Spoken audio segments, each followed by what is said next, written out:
ایک بات بڑی ضروری ہے، وہ میں نے آپ سے ضرور کرنی ہے۔ ایک آیت ہے قرآن پاک کی سورۃ بقرہ پہلا سپارہ آیت نمبر 120۔ اللہ تعالیٰ نے ایک حد بیان کر دی، فرمایا وَلَن تَرْضَىٰ عَنْكَ الْيَهُودُ وَلَا النَّصَارَىٰ حَتَّىٰ تَتَّبِعَ مِلَّتَهُمْ۔ فرمایا یہ یہودی اور عیسائی تم سے ہرگز راضی نہیں ہوں گے۔ یہ قرآن ہے اور سادہ ترجمہ تفسیر کی بھی ضرورت نہیں۔ یہ معاہدے کر لیں، محبت کے وعدے کر لیں، یہ تم سے راضی نہیں ہوں گے۔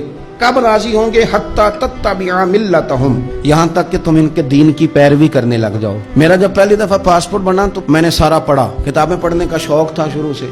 اس کے ہر صفحے پہ لکھا ہے کہ سوائے اسرائیل کے، یعنی آپ پوری دنیا میں یہ سبز ہلالی پاسپورٹ لے کے جا سکتے ہیں، خبردار اسرائیل آپ یہ پاسپورٹ لے کے نہیں جا سکتے۔ یعنی اتنی نفرت کسی ملک سے کہ اس پر لکھ کے چھاپ دیا ہر صفحے پر کہ یہ پاسپورٹ سوائے اسرائیل کے ہر ملک کے لیے کارآمد ہے۔ میرا سوال ہے عرب کے ان لیڈروں سے جنہوں نے اسرائیل کے ساتھ معاہدہ کیا، مجھے بتاؤ تمہیں فلسطین کی بیٹیاں بھول گئی نا ساری کی ساری؟ تمہیں وہ ماں بھول گئی نا جو مسجد اقصی کے دروازے پہ کھڑی ہو کے چیخیں مارتی تھی اور کہتی تھی کوئی علی کو خبر کرو کہ میری بچیاں قید میں ہیں؟ وہ بھول گئی؟ تمہیں وہ بہن بھول گئی نا جس پر شراب کی بوتل انڈیلتے تھے اسرائیل کے فوجی؟ وہ آپ کو ابھی بھی ویڈیو مل جائے گی۔ وہ انڈیلتے تھے شراب کی بوتل، اسے پکڑتے تھے، دست درازی کرتے تھے، اور وہ بیٹی کہتی تھی یا رحمت للعالم۔ بھول گیا تمہیں وہ سارا کچھ؟ تم نے ایک منٹ لگایا اور تم معاہدہ کس سے کروا رہے ہو؟ امریکہ کے صدر سے؟ اتنا ظلم کیا تم نے، اتنا قاتل کے ساتھ معاہدہ؟ کیا سمجھتے ہو فلسطین والوں کا کوئی والی وارث نہیں؟ سنو، میرے رسول کریم صلی اللہ علیہ وسلم نے فرمایا میرا کوئی مالدار امتی دنیا سے چلا جائے، پیسے جائیدادیں چھوڑ کے جائے تو اس کی اولاد میں بانٹ دینا، لیکن اگر اس کے ذمہ قرضہ ہو تو میرے پاس آ جانا، میں اپنے امتی کا قرض ادا کروں گا۔ جس کا کوئی وارث نہیں ہوتا مدینے والا اس کا وارث ہوتا ہے، میں قرض دوں گا اپنے امتی کا۔ کیا سمجھتے ہو فلسطینی لاوارث ہے؟ صبح قیامت نبی پاک تم سے سوال کریں گے، تمہیں اللہ کے حضور حاضری دینی ہے۔ کیوں نہیں صلح کرتا اسرائیل فلسطین کے ساتھ؟ لبنان کے ساتھ دوستی کیوں نہیں کرتا؟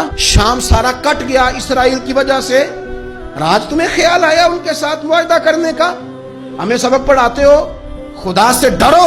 اور پھر اقبال کہتے ہیں مسلمانوں سے مایوس نہ ہونا، حکمرانوں سے زیادہ امیدیں بھی نہ لگانا۔ وہ جو چھوٹے چھوٹے لوگ نکلے تھے نا صحرا سے، بظاہر غریب تھے، بظاہر ان کے پاس مال نہیں تھا، وہ خالد بن ولید جیسے، وہ سعد بن ابی وقاص جیسے، بظاہر ان کے پاس زیادہ اسلحہ نہیں تھا۔ اقبال کہنے لگے مایوس نہ ہونا، یہ نہیں کہنا بن کچھ نہیں سکتا، فرمانے لگے رات میں نے سنا ہے فرشتے آپس میں باتیں کر رہے۔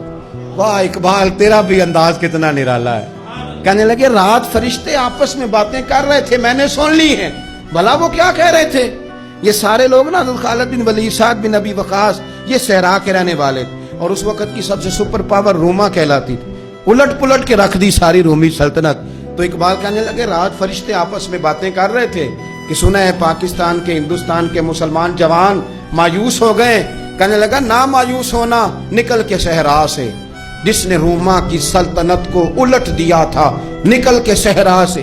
گرمی دیکھو اس شعر کی، ولولہ دیکھو اس مرد کا جو مصور پاکستان ہے، نکل کے صحرا سے جس نے روما کی سلطنت کو الٹ دیا تھا، سنا ہے میں نے یہ قدسیوں سے، وہ شیر پھر ہوشیار ہوگا۔